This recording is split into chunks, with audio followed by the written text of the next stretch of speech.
Hello everybody, back here again for a vlog a day, and today is Sunday, the 17th? I gotta look at my damn watch. Sunday the 16th, and today was a beautiful, absolutely gorgeous weather day. Woke up this morning. Unfortunately, my fire had went out because I put my big log on too early, and ended up smoldering through. So I didn't get to wake up to that beautiful, nice little smoky field and that smell of a nice little campfire. And it is what it is. So we're here camping at Lake Griffin, and in the process of waking up, headed outside for the weeks. I had to pee real bad for a reason. It was way worse than most mornings. So I headed out real quick and grabbed the dogs, took them out there also so I could, use the restroom and stuff. And it was getting eaten alive by mosquitoes. Like, it was just insane. Like, because the fire wasn't going, that nice little log smoldering overnight didn't keep them away, and holy crap was it bad.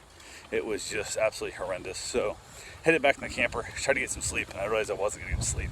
I was just tossing and turning and gonna keep my bride awake. So instead, hopped up, grabbed myself a pair of pants and a long sleeve shirt to head out and brave the mosquitoes. And I headed out after that, went for a nice little hike around there, or I should say a walk in the forest. It's Florida, it's not really hiking when there's no real elevation gain, but went for a nice little nature walk in the forest around the loop and whatnot. Went down by the lake, hung out, grabbed myself a cigar in the morning, basically chilled out down there, just enjoyed my day. To start with, waiting for her to get up, I waited, sun came up, beautiful sun, watching the steam come off the lake and stuff, just gorgeous little spot. From there, headed back to the campsite finally, grabbed the dogs, got them out because the sun's up, the mosquitoes should be mostly gone for the most part, lit some citronella type candle things, and basically headed out, let them potty again, all the fun that comes to that. Karen got up shortly after that, hung around a little bit, she got herself some breakfast, we chatted and just had a good time. She decided to go for a walk also, so she went for a hike with me, out to the loop and back. She didn't make the loop, I guess. She went out to the head of the Lollipop and came back. Still make the extra loop because it's not the most beautiful spot there anyway. And so we had that little part there down by the lake, watched people fishing and stuff, chatting to a few people here and there, and just having a good time. Got back to the campsite, chilling out, not really doing a whole lot of nothing, just kind of being lazy. What you do when you're camping. Waiting around for what we're going to do with the day. Didn't have to leave until like 1, so we got all day to mess around, do what we want to do. And get a call from her uncle asking for an update on her dad, who's in the hospital. And she's like, I have no idea what the hell you're talking about. So she now changes her whole day and the whole outlook on everything, and went from 100% relaxed, loving our life, to, oh crap, now what the hell's going on? And I guess he had a mental breakdown or something going on, had a panic attack, took himself to ER. Been there all day, and well, got there sometime this morning. We don't know what time he actually got checked in, but went ahead, and she couldn't reach him at first, of course. Then she finally got a call back, whatever, talked to him, kind of figure out what's going on. He's having a freak out, kind of like he did at the dentist office Thursday, and all the fun that comes to it. Like I say, tried to call yesterday to want her to come over and like just hang out and talk to him and stuff. It's like, we're camping, I'll be there, I can come tomorrow, but I can't come tonight because it's like we're a couple hours away. Like, it's not where we're at, kind of thing. We told you this, we asked you if you needed to hang your stuff, you said you didn't. So she went ahead and got off the phone with him, went ahead, a couple other things here and there and whatnot, and asked her, said, I gotta pack up and head back right now? And she said, no, we'll hang out a little bit. And I could tell she was just, at that moment on, just miserable. She was just 100% overwhelmed with thoughts and concerns and everything else. So I said, screw it, let's just head out. So we packed up and just kind of shut down the rest of the day. Got everything loaded up. I didn't rush it, like I wasn't throwing things around and rushing. I took my time, put everything away carefully, safely, got it all hooked up, made sure I checked my chains and the hitch and everything else, so I'm safe going home.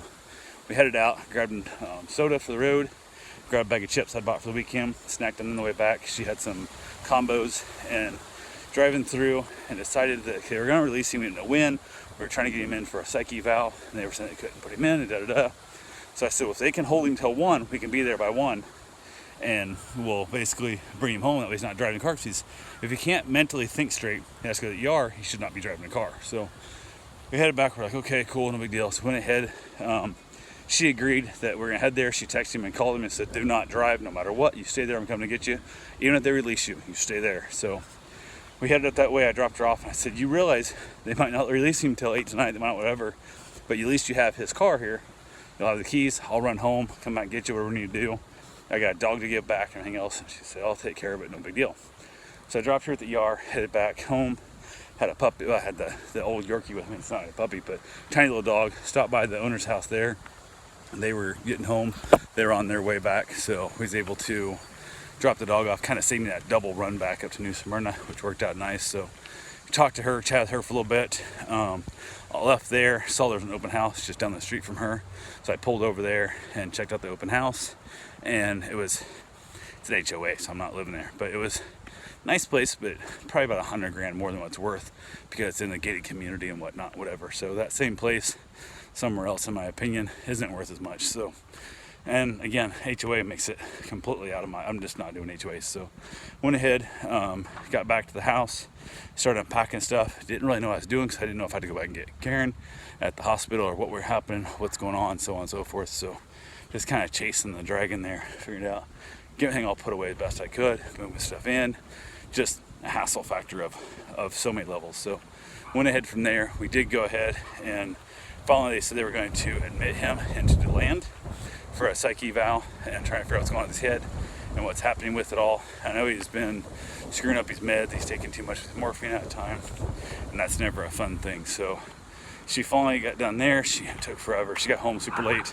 We was able to go ahead and get her some food, watch a little bit of TV, and wrapped it up, called it a night. It was late enough, I didn't even go out and have a cigar or nothing. I was just talking to her and chatting with her and trying to figure it out. I just said the hell with it, gave up and headed to bed. So anyway, that's all I got for right now. I'll talk to you guys tomorrow. Have yourself a safe, wonderful day. Thanks for watching.